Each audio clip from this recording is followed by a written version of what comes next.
உலகத் தமிழர்களின் உயிர்நாதம் உண்மை தமிழ் தொலைக்காட்சி. வணக்கம். உண்மை தமிழ் தொலைக்காட்சியின் பிரதான செய்திகள். முதலில் தலைப்புச் செய்திகள். 2025 உள்ளூராட்சி தேர்தல். நாடு முழுவதிலும் வெளியான இறுதி முடிவுகள். வியாபார நிலையம் ஒன்றில் நிறுத்தி வைக்கப்பட்டிருந்த லொரி ஒன்று தீக்கிரை. நீண்ட காலம் தலைமறைவாக இருந்த பிரசன்ன ரணவீர குறித்து வெளியான தகவல். ஐக்கிய மக்கள் சக்தியின் வேட்பாளர் மீது கத்திக்குத்து தாக்குதல்.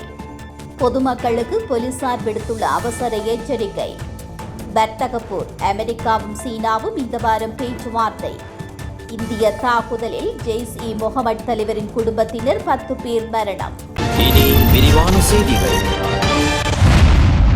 2025 உள்ளூராட்சி தேர்தலில் அரசாங்கத்தின் தேசிய மக்கள் சக்தி 43.26% வாக்குகளை பெற்று இலங்கை முழுவதும் 3927 இடங்களை பெற்றுள்ளது.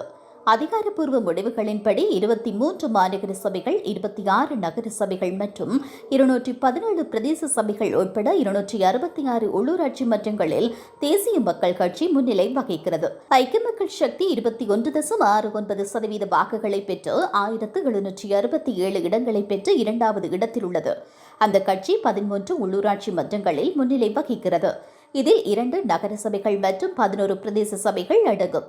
ஸ்ரீலங்கா பொதுச்சின பெரமுன 9,54,517 வாக்குகளை பெற்று 742 இடங்களை பெற்றுள்ளது.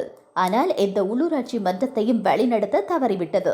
ஐக்கிய தேசிய கட்சி 4,88,406 வாக்குகளை பெற்று 381 இடங்களை பெற்றுள்ளது. ஆனால் எந்த உள்ளூராட்சி மன்றங்களையும் வழிநடத்த தவறிவிட்டது.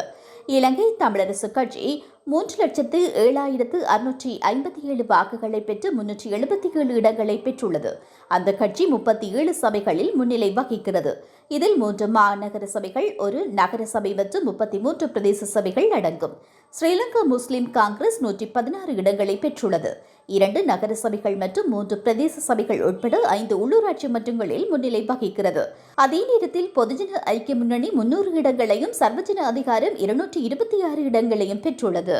திருகோணமலை உப்புவெளி போலீஸ் பிரிவுக்குட்பட்டு அபயபுர பகுதியில் தனிநபர் ஒருவருக்கு சொந்தமான மொத்த வியாபார நிலையம் ஒன்றில் நிறுத்தி வைக்கப்பட்டிருந்த சிறிய ரக லொரி ஒன்று தீக்கிரையாகியுள்ளது. குறித்த வியாபார நிலையத்தில் வாகனங்கள் நிறுத்தி வைக்கப்படும் இடத்தில் நிறுத்தி வைக்கப்பட்டிருந்த குறித்த வாகனமானது நேற்றைய தினம் இரவு தீப்பற்றிய நிலையில் திருகோணமலை நகர சபை தீயணைப்பு வீரர்களால் தீயானது அருகில் இருக்கும் கட்டடங்களுக்கு பரவாமல் கட்டுப்பாட்டுக்குள் கொண்டுவரப்பட்டது. மேலும் தீக்கான காரணம் இன்னமும் அறியப்படாத நிலையில் திருகோணமலை உப்புவெளி போலீசார் மேலதிக விசாரணைகளை மேற்கொண்டு வருகின்றனர். பிடியாணை பிறப்பிக்கப்பட்டிருந்த முன்னாள் அமைச்சர் பிரசன்ன ரணவீர மகர நீதவான் நீதிமன்றில் இன்று சரணடைந்துள்ளார். 2010ஆம் ஆண்டில் போலி ஆவணங்களை தயாரித்து கிரிபத்கொட பிரதேசத்தில் உள்ள அரச காணி ஒன்றை விற்பனை செய்த சம்பவம் தொடர்பில் பிரசன்ன ரணவீரவை கைது செய்யுமாறு பிடியாணை பிறப்பிக்கப்பட்டிருந்தது. ஆனால் பிரசன்ன ரணவீர பிரதேசத்தை விட்டு தப்பிச் சென்று நீண்ட காலமாக தலைமறைவாக இருந்தார். இந்த நிலையில் முன்னாள் அமைச்சர் பிரசன்ன ரணவீர இன்றைய தினம் மகர நீதவான் நீதிமன்றில் சரணடைந்துள்ளதாக தெரிவிக்கப்பட்டுள்ளது. ஐக்கிய மக்கள் சக்தியின் வேட்பாளர் மீது கத்திக்குத்து தாக்குதல் நடத்தப்பட்டுள்ளது. குறித்த தாக்குதல் சம்பவமானது நேற்று தெக்வெல்ல கந்த பிரதேசத்தில் இடம்பெற்றுள்ளது. அடையாளம் தெரியாத நபர்களால் கேகாலை தரணியகல பிரதேச சபைக்கு போட்டியிட்டு வேட்பாளர் மீதே கத்திக்குத்து தாக்குதல் நடத்தப்பட்டுள்ளது. இதில் பாதிக்கப்பட்டவர் வைத்தியசாலையில் அனுமதிக்கப்பட்டுள்ளதுடன் மோதலில் ஈடுபட்டு காயமடைந்த மேலும் 2 வைத்தியசாலையில் அனுமதிக்கப்பட்டுள்ளனர். இந்த சம்பவம் தொடர்பில் காவல்துறையினர் மேலதிக விசாரணைகளை மேற்கொண்டுள்ளனர். இதேவேளை மத்தகம எதிலத் முதலை மகா வித்தியாலயத்திற்கு பின்னால் உள்ள வீதியில் துப்பாக்கிச் சூட்டு சம்பவம் ஒன்று இடம்பெற்றுள்ளது. குறித்த துப்பாக்கிச் சூட்டு சம்பவத்தில் எந்தவொரு நபருக்கும் உயிராபத்து ஏற்படவில்லை என்று மேலும் தெரிவிக்கப்பட்டுள்ளது. இந்த சம்பவம் தொடர்பில் போலீசார் மேலதிக விசாரணைகளை மேற்கொண்டு வருகின்றனர்.